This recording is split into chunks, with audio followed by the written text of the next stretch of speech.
శ్రోతలకు నమస్కారం. మన ఛానల్కు స్వాగతం. సహస్ర శిరచ్ఛేద అపూర్వ చింతామణి నవల 17వ భాగము.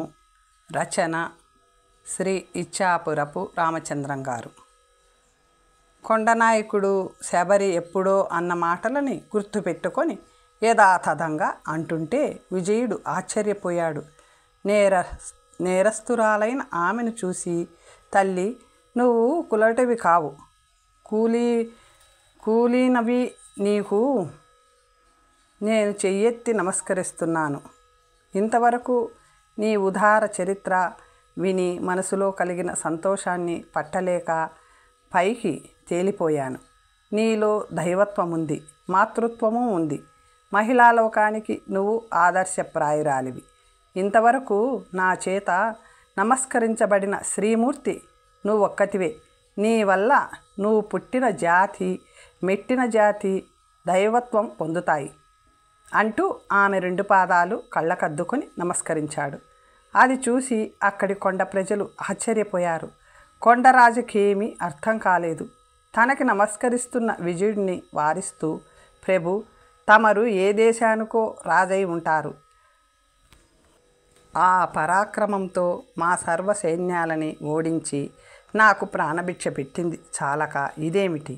లోకం దృష్టిలో, నా భర్త దృష్టిలో నేనొక కులటని, చెడిపోయిన దాన్ని. నా వంటి క్షుద్ర స్త్రీని మీరీ విధంగా స్తుతించడం తగదు. మీ చేత నమస్కరించబడే అర్హత నాకు లేదు అంది శబరి. నన్ను, నిన్ను, ఇక్కడున్న ఈ గుంపుల్ని సృష్టించిన పరమేశ్వరుడి చేత కూడా నమస్కారం పొందగల సత్యం నీలో ఉంది. ఆ సత్యం లోకానికి వెల్లడి కాగలదు.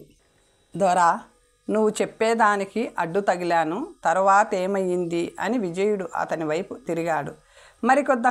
మరికొద్ది కాలానికి శబరి గర్భవతి అయినట్లు తెలిసింది.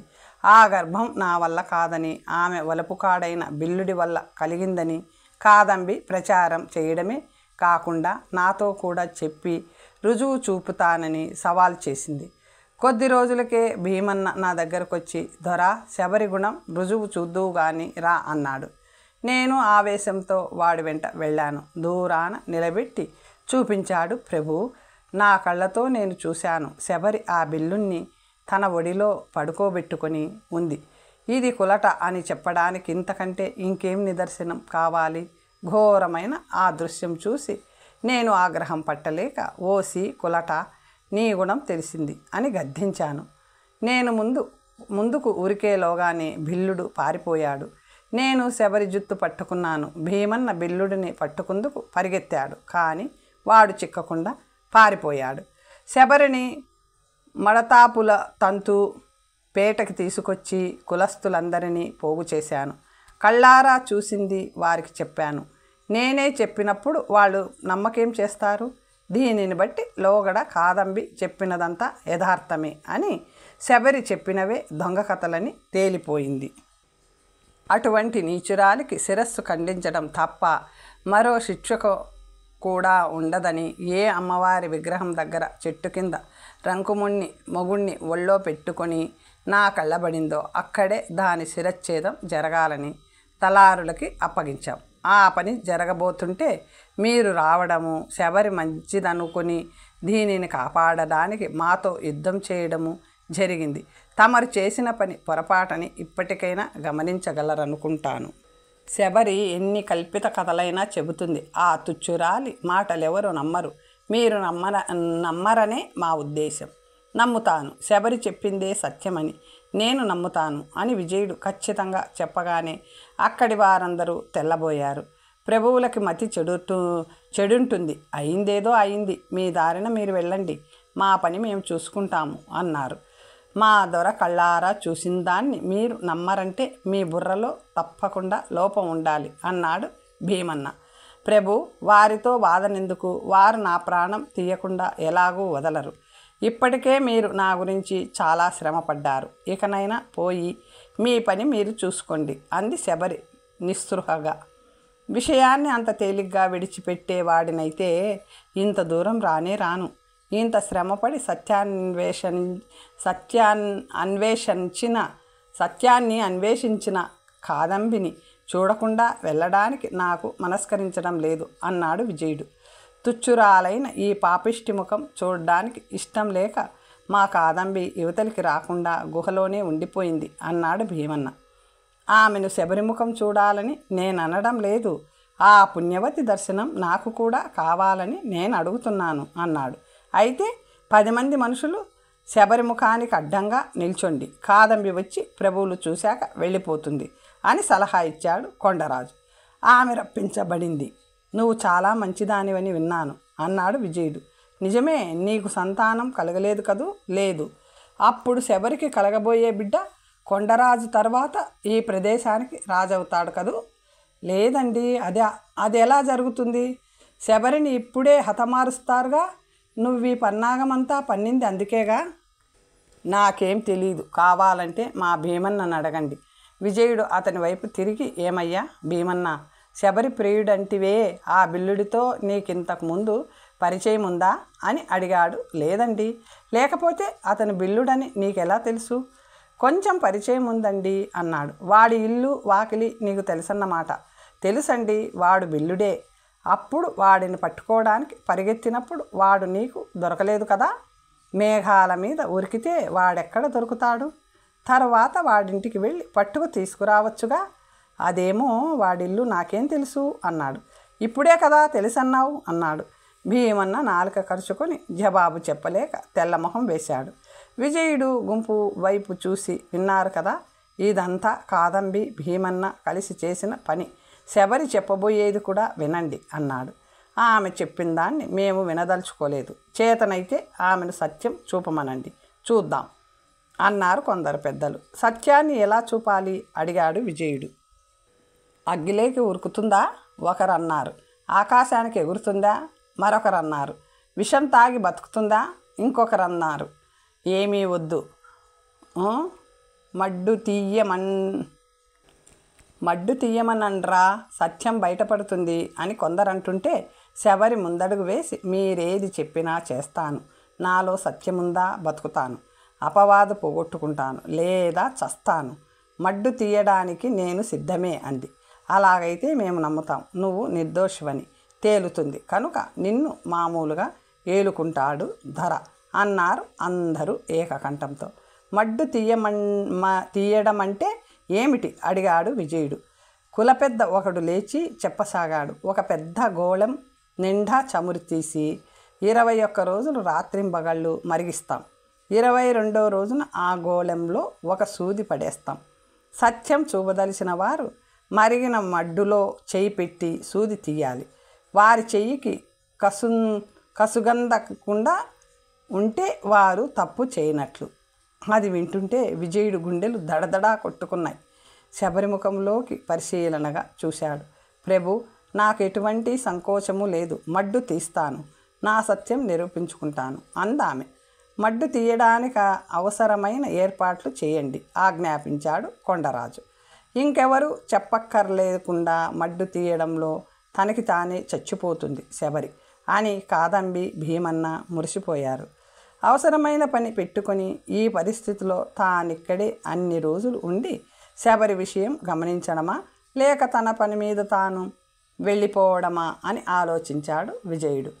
చరిత్ర ప్రసిద్ధి పొందే శబరి వృత్తాంతం మహోత్కృష్టమైనదని, దానిని పూర్తిగా తెలుసుకోవాలని నిశ్చయించుకొని అన్ని రోజులు అక్కడే ఉండిపోయాడు.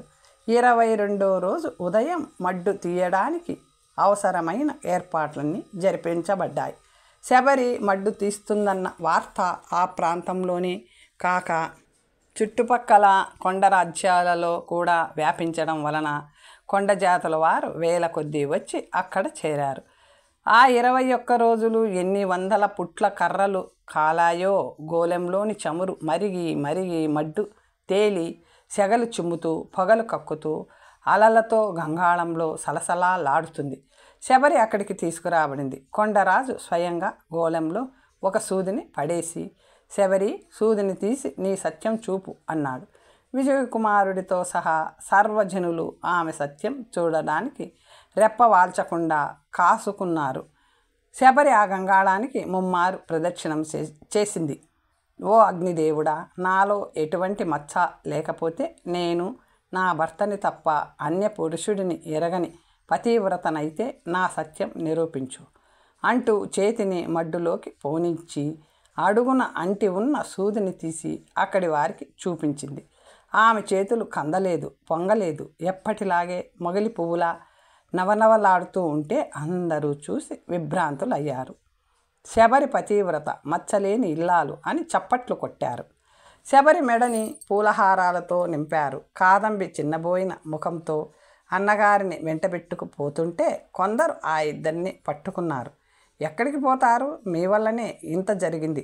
మచ్చలేని ఇల్లాలని రచ్చకెక్కించారు. యుద్ధానికి కారకులయ్యారు. మీ తలలు నరికి ఉప్పు పాతర వేయిస్తాను అని కొండరాజు కోపంతో గద్దిస్తుండగా జన సమూహాన్ని తోసుకుని ఒక బిల్లుడు ముందుకొచ్చి, దొర, వీళ్లే నన్ను మోసం చేశారు. శబరి నాకు పచ్చకురుపాకులిచ్చి నా తల్లిని రక్షించింది. మా గూడెంలో ఎవరికి ఎటువంటి వ్రణాలున్నా ఆ ఆకులు పట్టుకెళ్ళి రక్షిస్తున్నాను. అలా జరుగుతుండగా ఒకనాడు కొండ మొదట్లో ఆకులు కోసుకుంటున్న నా దగ్గరికి ఈ ఆడది మగాడు వచ్చి, మా దొర పెళ్ళాం శబరి నిన్ను వలిచిందిరా, బిల్లు, అదృష్టమంటే నీదే అన్నారు. మూర్ఖుడిని అవ్వడం వల్ల వాళ్ళ మాటలు నమ్మాను. అయితే ఆమెను కలిసేందుకేం చెయ్యాలి అని అడిగాను. మేము చెప్పినట్లు చేశావంటే నీ రొట్టె నేతిలో పడుతుంది. శబరిని అనుభవించగలుగుతావు. శబరి కొండవైపు ఉన్నప్పుడు ఆమె చూస్తుండగా, అమ్మో పాము కరిచింది, చచ్చిపోయా అంటూ గిలగిలా కొట్టుకుంటూ పడిపో. అంతే, ఆ తర్వాత ఏం జరుగుతుందో నీకే తెలుస్తుంది అని చెప్పారు. నేను నమ్మాను. వీళ్ళు చెప్పినట్లుగానే ఒకనాడు శబరి ఒంటరిగా కొండ దిగుతుండడం చూశాను. అమ్మో పాము కరిచింది, చచ్చాను అంటూ కింద పడి గిలగిలా కొట్టుకుంటూ నాటకం ఆడాను.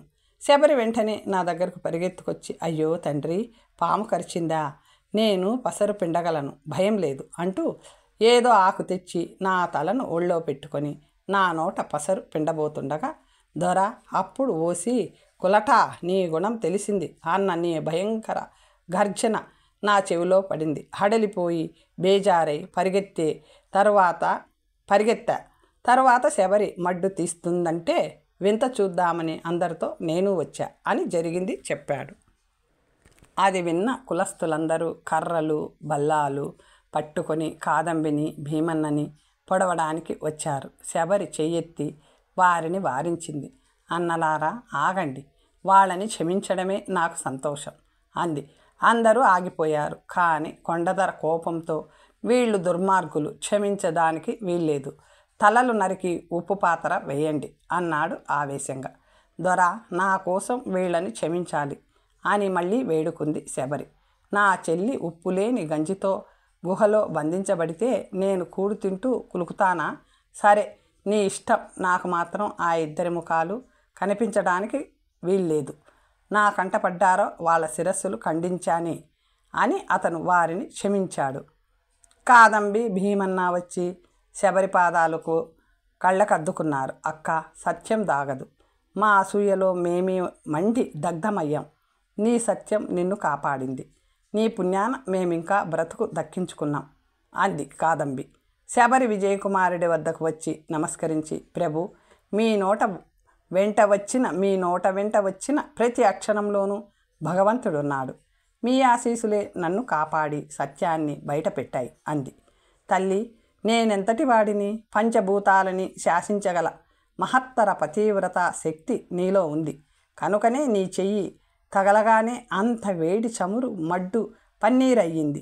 సర్వలోకాలు నీ చరిత్ర చెప్పుకుంటాయి, నిన్ను ఆశీర్వదిస్తాయి. నీకు కలగబోయే బిడ్డ చిరంజీవిగా వర్ధిల్లి విశ్వవిఖ్యాతి పొందుతాడు. అమ్మ, ఇక నువ్వే నన్ను దీవించి పంపాలి అన్నాడు విజయుడు.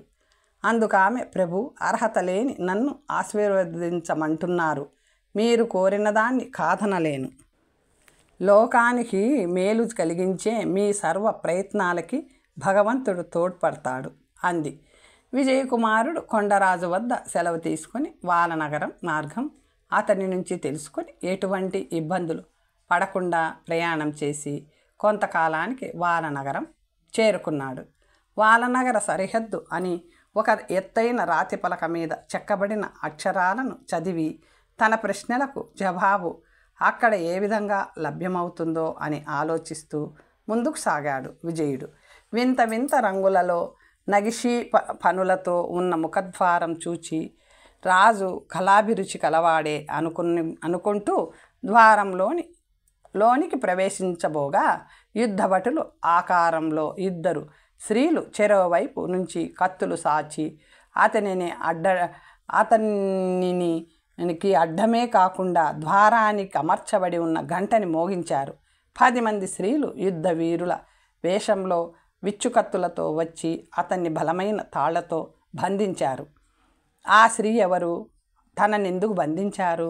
ఉలకకుండా పలకకుండా, తనెవరో అడగకుండా, తన నేరమేమిటో చెప్పకుండా ఈ నిరంకుశత్వం ఏమిటి అని ఆశ్చర్యపోయి, వీరు స్త్రీలై పోయారు కానీ పురుషులై ఉంటే కత్తి దూసి తన ప్రజ్ఞ చూపేవాడే అనుకున్నాడు. ఈ నగర పాలకుడెవరు? మీరు నన్నెందుకు బంధించారు? నేను చేసిన నేరమేమిటి అని తీక్షణంగా అడిగాడు. నువ్వు పురుషుడివై పుట్టడమే నేరం, మా మహిళా రాజ్యంలో అడుగుపెట్టడం మరో నేరం. పురుష జాతికి రాజ్యంలో ప్రవేశం లేదు. ఆ జవాబుకి ఆశ్చర్యపోయి, అయితే మీ పాలకులు స్త్రీలా అడిగాడు. పాలకులే కాదు, మంత్రులు, ఉద్యోగులు, సైనికులు, పరిచారకులు, కవులు, నాయకులు అందరూ స్త్రీలే. ఈ రాజ్యంలో మచ్చుకైన మగపురుగు ఉండదు. నన్నిప్పుడు బంధించారు కదా, ఎక్కడికి తీసుకుపోతారు? ఏం చేస్తారు? కారాగృహానికి తీసుకుపోయి ఖైదు చేస్తారు. సరే కానీ నాదొక్క మనవి. ఏమిటి? నేనిక్కడికి వచ్చిన పనేమిటో కొంచెం వినండి. చెప్పు. మీ ఏలిక పేరేమిటి? రాణి ప్రమీళ. ఆవిడకి ఇవ్వాలని అమూల్యమైన కానుక ఒకటి తెచ్చాను.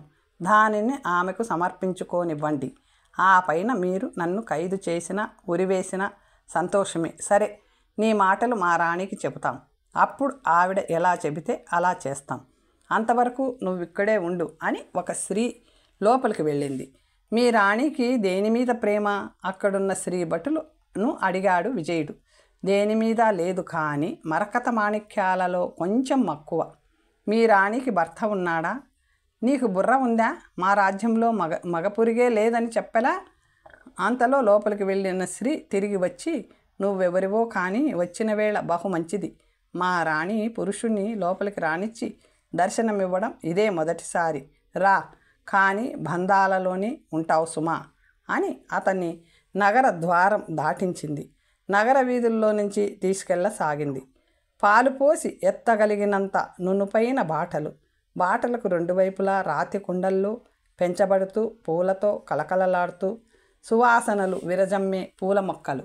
ఒక భవనం మీద నుంచి మరో భవనం మీదకి పోవడానికి అనువుగా కట్టబడిన డాబాలు.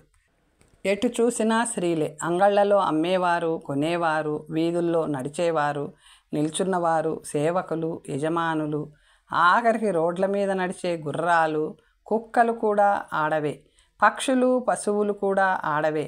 ఎటు వినిన గాజుల గలగలలు, కోమల కంఠాల కిలకిలలు, జడగంటల మోతలు, బంగారు గొలుసుల ధ్వనులు, ముత్యాల హారాల మురిపింపులు, వాలుజడ వయ్యారాలు, కురుల కవ్వింపులు, జలతారు చీరల దగదగలు, పట్టురవికల పసందులు, తాకితే మాసిపోతాయేమో అన్నట్లున్న చెక్కుటద్దాలు. చూసిన కొద్దీ సౌందర్యమే, విన్న కొద్దీ సంగీతమే. అయితే చూసి ఆనందించేవారే కానీ అనుభవించేవారేరి? వాళ్ళ నగరం సౌందర్యం చూస్తూ ఆశ్చర్యపోతున్నాడు విజయుడు. పాలకులు, పాలితులు, మంత్రులు, భటులు, వైద్యులు, రోగులు, అధ్యాపకులు, విద్యార్థులు, బళ్ళు నడిపేవారు, వాటిలో కూర్చుని ప్రయాణం చేసేవారు, చంపేవారు, చచ్చేవారు, శిక్షించేవారు, శిక్షించబడేవారు అందరూ స్త్రీలే. విజయుడు స్త్రీభటుల వెంట నడిచి రాణి మందిరం చేరాడు. ఆ మందిరం మరొక అద్భుతం. ఆ దివ్య భవనం ఆకాశాన్ని అంటుతుంది. ఎన్ని అంతస్తులో లెక్కపట్టే తరం కాదు. రాతితోనా, లోహంతోనా, మరి దేనితో కట్టారో ఇతరులకి అంతు పట్టదు. భవనం మీద చెక్కబడిన నగిషీలు మానవుల చేత కాక దేవతా సృష్టి అయి ఉంటుంది అనుకున్నాడు విజయుడు. కొన్ని ఆవరణలు దాటించి ఒక ప్రత్యేక మందిరానికి తీసుకెళ్లారా శ్రీలతన్ని. ఆ సభా మంటపంలో ఎత్తుగా ఉన్న నవరత్న ఖచ్చిత సింహాసనం మీద 25 వయసు గల నవ యవ్వనవతి సురద్రూపి, శిరస్సు మీద కిరీటం, నడుముకి వేలాడుతున్న కత్తి, సుర్వా జలతారు వల్లెవాటులలో అపరంజి బొమ్మలా ఠీవిగా కూర్చొని ఉంది. రాణి ప్రమీల ఆమె అని ఎవరూ చెప్పక్కర్లేకపోయిందతనికి.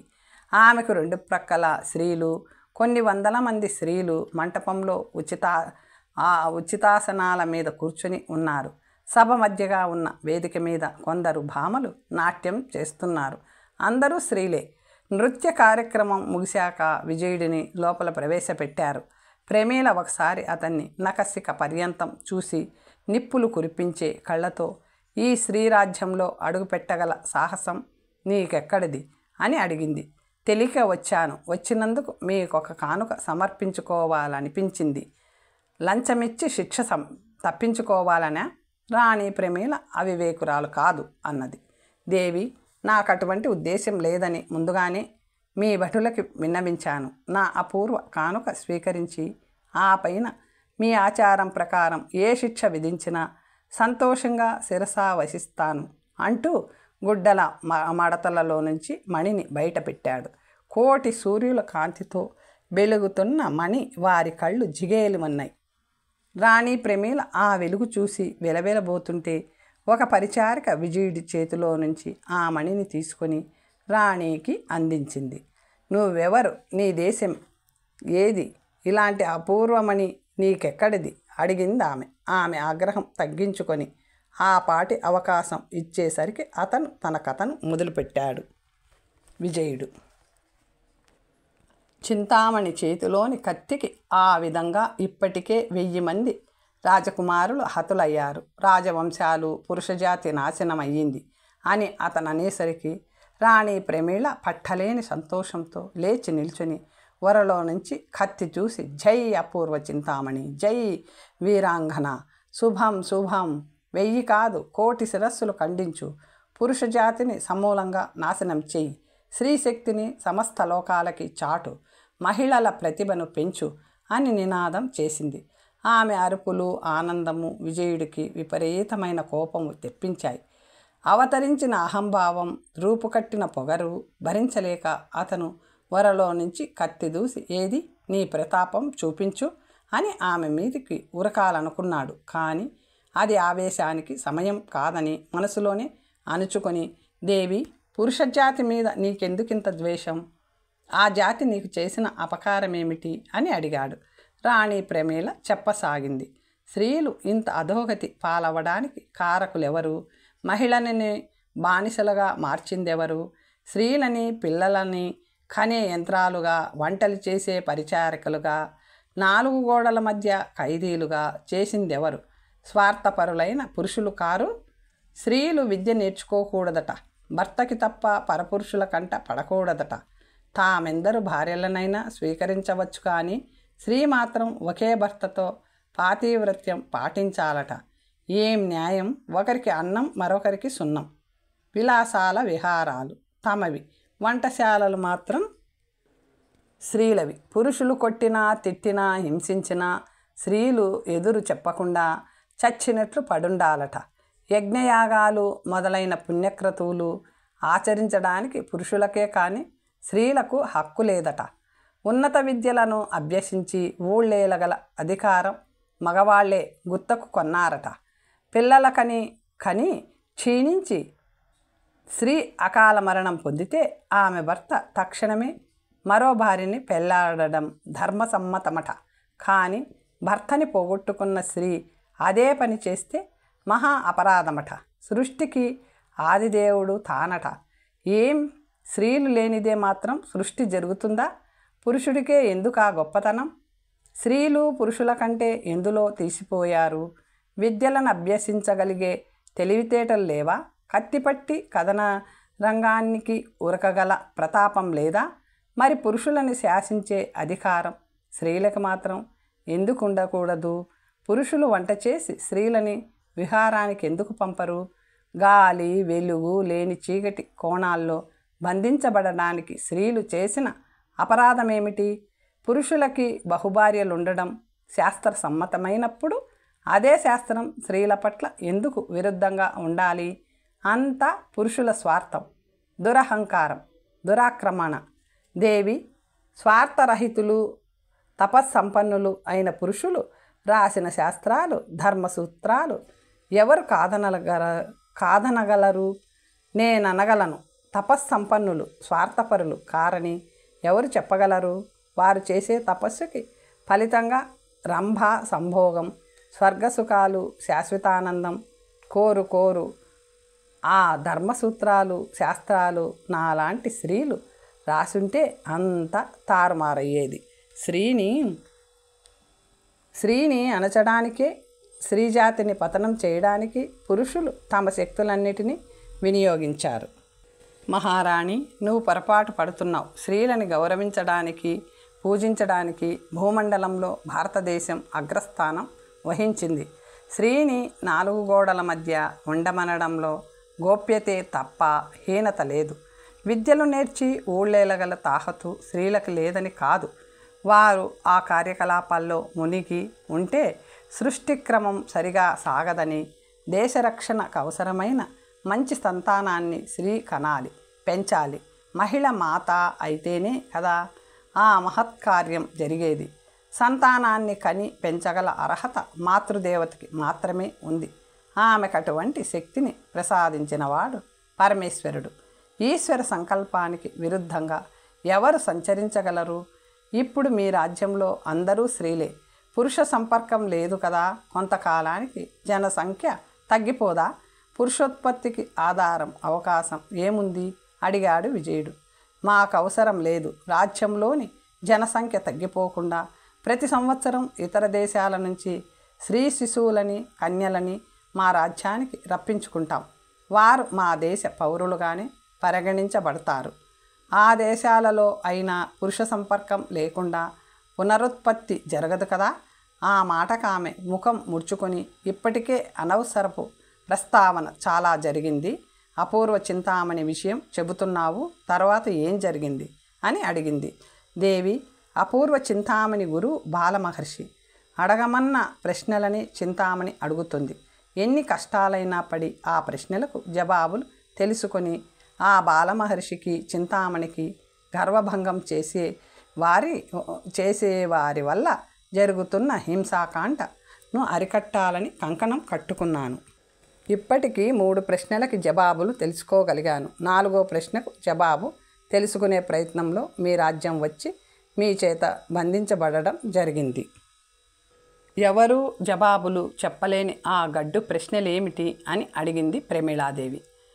మొదటి ప్రశ్న, ప్రతిన నెరవేరితే కానీ పెళ్లి చేసుకోనని భీష్మించుకున్న ఆ రాజకుమారుడెవరు? అతని ప్రతిజ్ఞ ఏమిటి?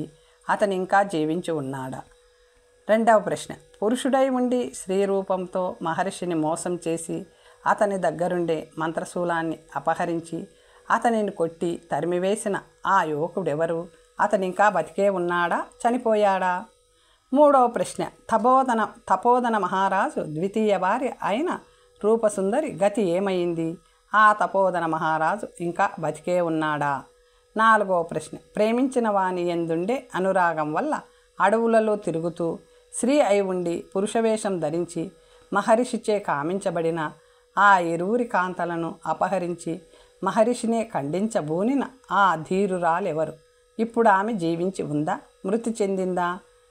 ఐదవ ప్రశ్న, శ్రీరామ పట్టాభిషేకమున శివతాండవం చేసిన భక్తురాలిని మహర్షి కామించిన కారణం వల్ల ఆ ఇద్దరిని కారాగారంలో బంధించి వ్యభిచార నిర్మూలనకు పాటుపడిన దత్తాత్రేయ మహారాజు ఇంకా బతికున్నాడా? భక్తురాలెలా ఉంది అని విజయుడు చెప్పేసరికి రాణి ప్రమీల తోక తొక్కిన తాచులాగా బుస్సుమంటూ లేచింది. వకుళ, సరళ, ఇంకా చూస్తారే? దళాలను సిద్ధం చెయ్యండి. సైనికులను హెచ్చరించి యుద్ధానికి తయారు కండి. అక్కడి స్త్రీ జనాలందరూ లేచి నిల్చుని కత్తి దూస్తూ జై ప్రమీళాదేవికి, జై మహిళా రాజ్యానికి అంటూ యుద్ధధ్వనులు చేస్తుంటే విజయుడు తెల్లబోయాడు. ఓరి నరాధముడా, వంచకుడా, ఇప్పుడే నీ సరస్సును 1000 ముక్కలు చేసి నా కసి తీర్చుకుంటాను. అంటూ ప్రమీలాదేవి భయంకరంగా గర్జించింది. దేవి, ఇందులో నా అపరాధం ఏముందని మీరు చెప్పమంటేనే కదా 5 ప్రశ్నలు చెప్పాను. నా మీద అకారణమైన వైరం ఎందుకు? మెల్లగా అడిగాడు అతను. రాజకుమార, నా క్రోధం నీ మీద కాదు. బాలమహర్షి అని పేరు పెట్టుకొని చింతామణిని మోసం చేస్తున్న వాడు బహు దుర్మార్గుడు, కపట బైరాగి. నా చేతిలో చావు తప్పించుకొని పరారై ఇంకా నా విషయమై తన ప్రశ్నల ద్వారా తెలుసుకోవాలని ప్రయత్నిస్తున్నాడు. ఒకవేళ నేను చచ్చిపోతే మళ్ళీ నా రాజ్యంలో చేరి తన ఆటలు సాగించాలని వాడి ఊహలా ఉంది. ఓరి దొంగ బైరాగి, నువ్వెక్కడ దాగున్నా సరే నా సైనిక దళాలను పంపి నీ శిరస్సును నా రాజ్యం తెప్పిస్తాను. వాలనగర సరిహద్దులలో దానిని వేలాడగట్టిస్తాను. ఈసారి నీకు చావు తప్పదు. రాణి ప్రమీల ప్రతాపం తెలుసుకోవలసిన సమయం వచ్చింది. తర్వాత కథ వచ్చే భాగంలో తెలుసుకుందాం. ఓం స్వస్తి.